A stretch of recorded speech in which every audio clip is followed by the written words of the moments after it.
So episode 8 set up a lot in terms of what's next for the Tejadas, after there was a lot more secrets revealed than just Monet's. So there's going to be consequences across the board, but we're going to see the aftermath with Mecca meeting Zeke and Monet, and I'm sure he's got a lot of questions for both of them. And for those that have seen the exclusive clip, it seems that Mecca's caught Zeke at the right time.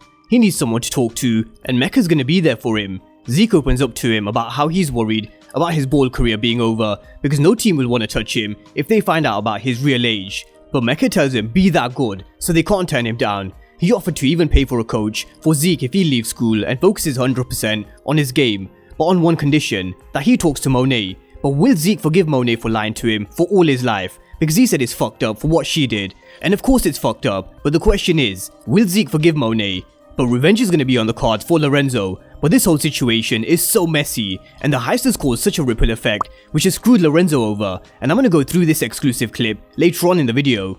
But with Tariq, he's got a few issues. There's his trial, Rashad Tate, and yet another one of his professors, ending up 6 feet deep. And who's in his room holding a piece? It could be a number of characters. Now, we're also going to see Kane telling Brayden that he gave him a gun, use it. But who's he asking him to use it on? And will we see Brayden getting his first kill? I do have a feeling it's going to be a big episode for Brayden's character. And it's also been teased that we could see some returning characters and some more death. So we're going to run through who could be returning and some more death predictions. Now, there were also a few images that were released on Ghost Stars' page on Instagram. And before we get into the synopsis, just what is Effie up to? This is the exact same spot Tariq met Kane in episode 2. But is she meeting Tariq because she can very well do that at Stansfield? Or could she be meeting Kane or someone else? Let's wait and see.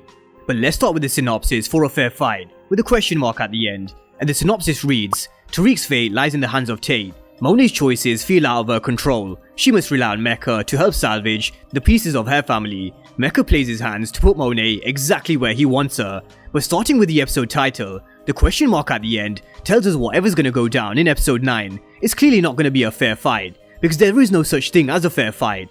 When we're talking about power, and especially when it comes to a life or death situation, there is no such thing as fairness, especially in the streets. Everybody will use what they have at their disposal to make sure they win, but not just in the streets. In the courtroom, for example, Tariq will use all of his connections that he has to make sure he beats Jenny Sullivan. So with that being said, let's talk about Tariq's troubles first. And we're going to see Tariq having a nightmare, this time of his two canonical studies professors, Jabari and Carrie. And the reason why Tariq keeps having these nightmares and scenes is because he feels guilty for them being caught up with whatever he's in. But then again, they did start to earn their own death when they started to get involved themselves, when they should have stayed far away from Tariq, because they were definitely both warned, especially Carrie. But Tariq only kills when he has to, so I do think he has a guilty conscience when it comes to Jabari and Carrie, which is why he's gonna have a nightmare or hallucination scene of both of them. But to be fair, he didn't exactly have a big hand in Carrie's death. I still do think that Monet made Carrie's death look like a suicide, but it doesn't mean that Tariq doesn't feel guilty, and Tariq's already facing trial for the murder of Jabari and Ramirez, so Carrie being killed, albeit a suicide, isn't gonna be a good look for Tariq, and Tate isn't happy with him. We're gonna see Tariq apologizing to Tate, but I don't think an apology is gonna do with him, especially because he's the next witness on the stand. We're gonna see McClane asking Tariq, what does Rashad Tate know about you that I don't? He's our next witness, and he knows a lot more than Davis McClane knows, that's for sure, because he's only one of a few characters who knows that Tariq killed Ray Ray in power. But if Rashad Tate does go on the stand, then Tariq's fate really does lie in his hands, because what will he say?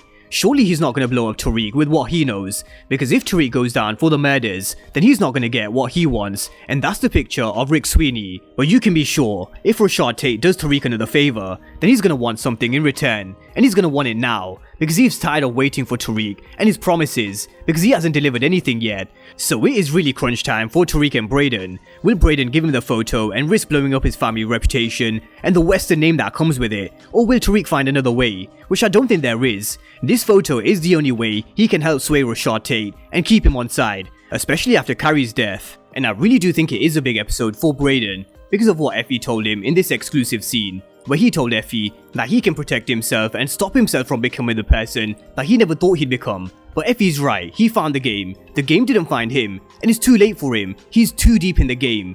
But what does Brayden have to do? Well, we know there's a photo, and we also know that Kane is gonna ask him to use his gun, so definitely a big episode for Brayden coming up.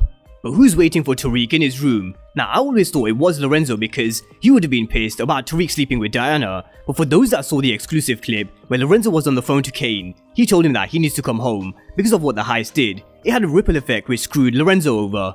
Drew killed Lil Guap, who Lorenzo has always been loyal to because of how Big Guap took a bullet for him, but Tariq also hatched the plan to take Mecca's stash, which means Lorenzo's re-up is no more, and Drew tells him he knows what happens to the product. So is Lorenzo gonna go directly to the mastermind behind the plan, and that's Tariq St. Patrick, because he's the one who stole Lorenzo's re-up.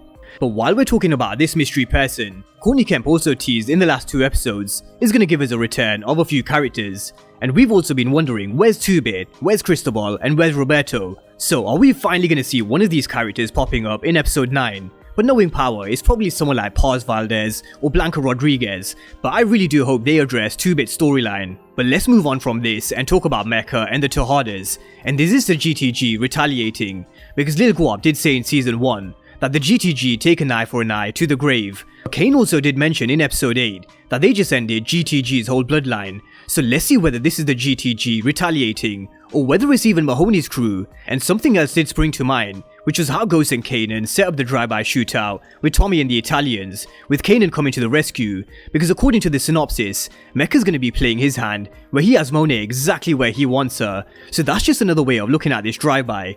So let's wait and see who's attacking them. But with Mecca, the actor Daniel Sunjata did tease before the season started that we need to pay careful attention to the dialogue, especially if we were interested in learning how his character ascended the criminal ranks, and the audience will know how he became who he is. But this is something I still do think we're learning, and we haven't fully learned all the secrets to Mecca's character, because Courtney Kemp did tease that he could have a connection with Ghost, so I do think there's more to learn when it comes to Mecca's character.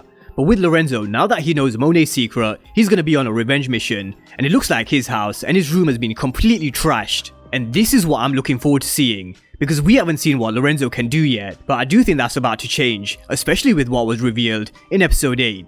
But let's talk about some death predictions, and spoiler warning, because 50 Cent did post a video on his Instagram of them filming season 3 of Power Book 2 Ghost, so it rules out some of those characters that we saw. So if you don't want to know who those are, then this is your spoiler warning, you can turn off now. The characters that seem to be safe are Drew, Diana, Kane, Monet, Davis McLean, and Lorenzo. Pretty much the whole Tejada family are safe, and a lot of people had Lorenzo as one of their death predictions.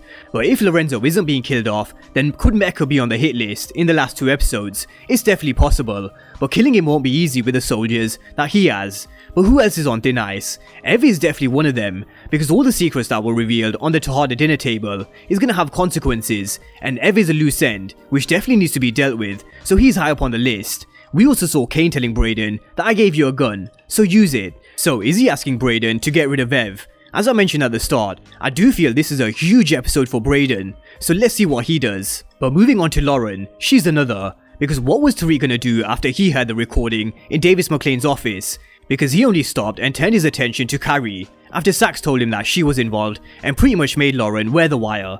But Jenny's gonna be after more hard evidence against Tariq, so let's see where this one goes. But other than Mecca, Ev, and Lauren, there's Zeke. So could he be caught in a crossfire at the basketball court or anywhere else? As I always say, we've never seen a happy ending on Power, and do I think Zeke is gonna get one? I don't think so. So those are my 4 characters who I do think are on thin ice. So let me know your predictions down below in the comment section, and not just your death predictions before Tariq's trial, and which Power characters do you think is returning? Could we finally see 2-Bit coming back? Drop all your predictions down below, and of course if you're new to the channel and you haven't done so already, then remember to smash the subscribe button if you want to see everything Power Book 2 Ghost and Power Universe related.